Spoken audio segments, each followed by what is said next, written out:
It's week 2 of the NFL season, which means you already regret drafting half the guys on your fantasy team. And for the first time in about 3 decades, the city of Pittsburgh is looking at the Steelers and saying, at least we have the Pirates. I'm Kevin Clark. I'm joined by my editor, Geoff Foster. Geoff, look, knee-jerk reactions are natural after week 1. Every team, half the teams are going to win the Super Bowl, half the teams are never going to win again. So give me an example of a team that maybe the fan base should get off the ledge because they're going to turn it around. The Giants come to mind. We're in New York City. Right. Giants fans are panicking after that disaster the other night. Wouldn't you?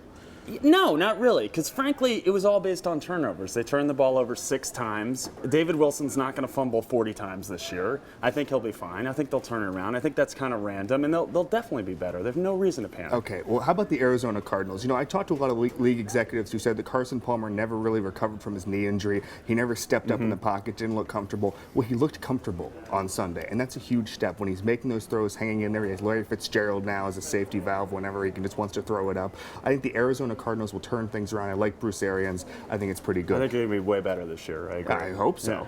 Yeah. How about an example of a team going the other way? And now we're talking about a team that thinks they're booking the trip to East Rutherford for the Super Bowl in February, right. and they probably shouldn't do it because things are going to spiral out of control. Well, I'm going to go from Eli Manning's team to his brother's team, Okay. Peyton Manning. Now, Denver fans, I understand the excitement. They beat the Super Bowl champions by 20 points, but I think they're getting a little ahead of themselves. They still have some issues.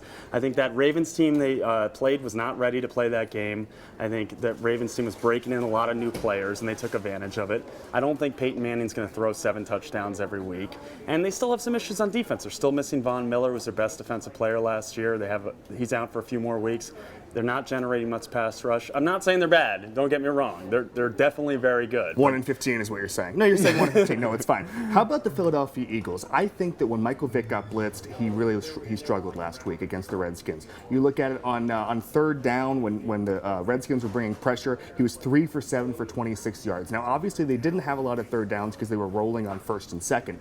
But if you look at it overall, if you bring pressure against the Eagles, they can fold. And I think teams will figure that out because there's not a lot of depth in that offense. Now, let's talk about upsets here. It's obviously week 2 is a tricky week because we still don't know who's good. The market hasn't normalized really. So what are you thinking about for upsets? I look at the Rams. I think they're an interesting pick this week. It's very unlikely, I think, to most people that the Falcons will go 0-2 and that they'll lose at home after losing last week. But I'm worried about the Falcons a little bit. They only scored 17 points against that Saints defense last week, and that defense was like the worst defense in history last year. So that's a little worrisome. I think this Rams defense is way better. So I think they could actually go into Atlanta and give them a statement win that they really won and haven't had in a while. That Saints defense has Rob Ryan, though, and that's a huge upgrade. They're better, defensive definitely. coordinator, that's really good. Okay, real quick, game of the week. Everyone's talking about it. Seattle against San Francisco. I don't remember a regular season game. Yeah, what happened in the days when the NFC West was just terrible? It was off, and 7-win teams. Yeah, now it's like that both teams are supposed to go to the Super Bowl. Right, everybody, all 4 teams. It's hard to go against. It's hard to go against Seattle at home. Their home field advantage is legendary, but I saw too much out of the Niners. They're too impressive. Colin Kaepernick's doing too many things. I'm going with them. A little bit of an upset. I like Seattle. I think they're just too good at home. Okay. Anyway. All right, well, it's week 2 of the NFL season. Enjoy the games.